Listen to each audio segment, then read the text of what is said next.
So on Wowhead, they added an AZERITE power calculator. Hopefully I have a link for you guys to check it out yourselves so you can take a look at your class. But they added a lot of other armors and all the different effects they have. So at least we have a little bit of an idea of what you're supposed to be getting from a bunch of these pieces of gear and what kind of bonuses we might be able to get. Again, a very first, very early look at everything. Really early. I would say this whole system is honestly in its infancy at this point, but at least it's something interesting and something we can take a look at. Just go straight to, they got a lot of them for Paladin. So let's go straight to Rogues. I have some of them like Knight's Vengeance. Nightblade increases damage of the next Eviscerate by 8 seconds. So after popping a Nightblade in your next Eviscerate will do damage. Storm Steel, extra Saber Slash. Oh, extra Saber Slash is increases damage of your next Dispatch by 62. We're just gonna start calling it dispatches and Saber Slashes and Sinister Strikes and all that. We're gonna have to start doing that. But this is basically a 4-piece bonus that we actually have currently on Taurus. That's being added. And there's one they actually completely missed for Rogues. Twist the Knife. Envenom deals additional 62 damage on targets with Garrote, which is also kind of cool. Just some passive stuff, not really game-changing. And a lot of other classes are getting a lot of different generalized talents. So let me see if I can find how to get this going. Wow, so this is apparently how the whole AZERITE system will go. And this we can see a little bit of what the stuff looks like. So you just add a thing that says grants AZERITE power. So now it's going to look for all pieces that grant AZERITE power. Usable by Rogue. So if we do the filter, it should give us a bunch of leather abilities. Can do leather. Can really not do leather? Agility, DPS, Rogue. What if I do that kind of specified? It should give me a bunch of leathers, right? Looks like leather. Leather. Yeah, looks like a lot of leather. So let's take a look at some of the items we have to take a look at here. Freebooter's Cowl. What kind of bonuses does that provide? For Rogue, it'll provide the Twisted Knife, Storm of Steel, and Knight's Vengeance. We also got some other ones. Gemhide. The basic one, Malicious Scheming. Your spells and abilities have a chance to grant you Malicious Scheming. For the next 8 seconds, damage a target with a single target ability deals extra shadow damage and healing. Target with a single target ability heals you, gives you bonus healing. You get healing? Okay, I guess this is supposed to be for DPS and healers. Each target can only be affected by this once. If you affect at least 3 targets, gain bunch of strength, agility, and stamina for 20 seconds. So you basically want to just single target 3 targets and you get a bonus buff for 20 seconds. Interesting. Gemhide. When damage dealt greater than 10% of your maximum health, gain avoidance and dodge. I guess that's neat for questing. Long Strider. Increasing movement to be over 10% of your highest secondary rating up to 3%. So maximum 3% movement speed. I guess it's pretty quaint. This is just some random ass piece of gear. It looks like a low item level piece of gear too. It just gives you agility, stamina, and doesn't even have like a rarity. So that's not even that great of an item. Let's see how different the stuff are. So here's a Banisher Tunic, and there's another Banisher Tunic, and apparently one is more rare than the other. The item level is exactly the same. Are they going to be exactly the same too? Okay, so this one has these benefits, and this one has these benefits. They're exactly the same. I guess we can take a look at these benefits too. Deadshot increases damage with a pistol shot. Self-reliance, while no enemies are within 20 yards, the healer suffer 70% for 3 seconds. I guess it's pretty cool if you want to do mythic pluses, right? Let's say you just killed a boss or pulled a pack. It gives a healer less need to heal everybody, so you can have self-healing or when questing. When you take damage, heal for cannot occur more than every 6 seconds. That's actually pretty cool. That could be good in mythic pluses. When there's like AoE damage comes out, you get a passive heal for yourself. And then of course the bottom one is the AZERITE power item level increase. Blightborn Infusion. Your spells and abilities have a chance to draw a Wandering Soul from Thros. The soul grants you the same power, increasing your critical strike for 14%. Oh, this is actually kind of cool. I guess you can get some different changes to this. This one has a way higher levels for their stuff. This so the first item is not rare. The next one has a rarity to it.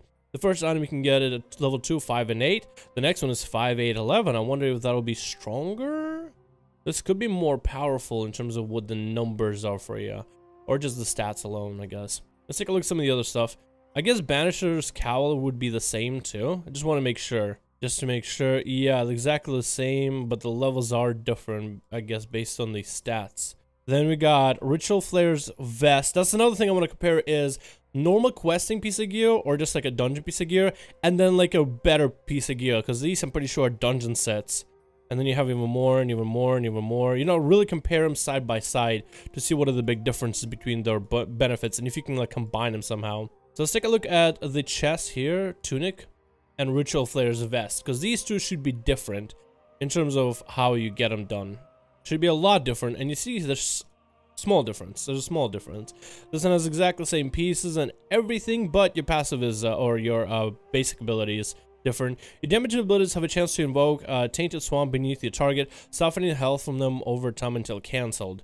I guess that's neat. Ish. Let me see what some of the other stuff has. The headpiece, the shoulders, this dark water hood, which I think is different. Freebooter hood and banisher hood. Okay, I want to take a look at some of those changes as well. Let's see what this one offers you. Exactly the same, actually. Exactly the same benefits. Okay, let's take a look at the ritual. Exactly the same benefits. So they're very, very slightly different. Again, alpha, way too early. We got some different ones here, though. Look at this. Secrets of the Deep. Your spells and abilities have a chance to create a surging droplet nearby. Collect can increase your primary stat by 18 seconds. Rarely, a void droplet will be created, increasing your primary stat by 18 for 18 seconds instead. That's actually kind of cool. If that was just something passively that would happen while you fight, that's actually not that bad if you don't want any of these kind of additions, because that actually isn't terrible. This alone here, the changes here could be interesting. This could be nice, depends on its proc rate though. And we've seen some of the other ones here. Double dose we've seen before, sharpened blades we've seen before. This is just a new one. Adjunct fortification. While stunned, immobilized, knocked back, you heal. That could be good. I think that would be great for PvP though. I don't know if these will be usable in PvP. When you're surrounded by 4 or more enemies, you gain a shield that absorbs damage. Cannot occur more than once every 15 seconds. That's actually kind of, it's niche, but could be very interesting. Let's see what the Banisher's Cowl does. So now it looks like it mixes. Yeah, now they're just mixing about a bunch of the effects that we've already seen. I'm guessing at least here. Dark Water Tunic, Dark Water Hood, Freebooter, Vest of the Champion, Cowl of the Champion, Shoulders of the Champion. That's another piece that we can take a look at. Sans Mask. Oh, we got another effect. Sandstorm. Your spells and abilities have a chance to summon a Cyclone and Piercing Winds. Enemies assigned Cyclone take damage every 2 seconds and deal less damage to you.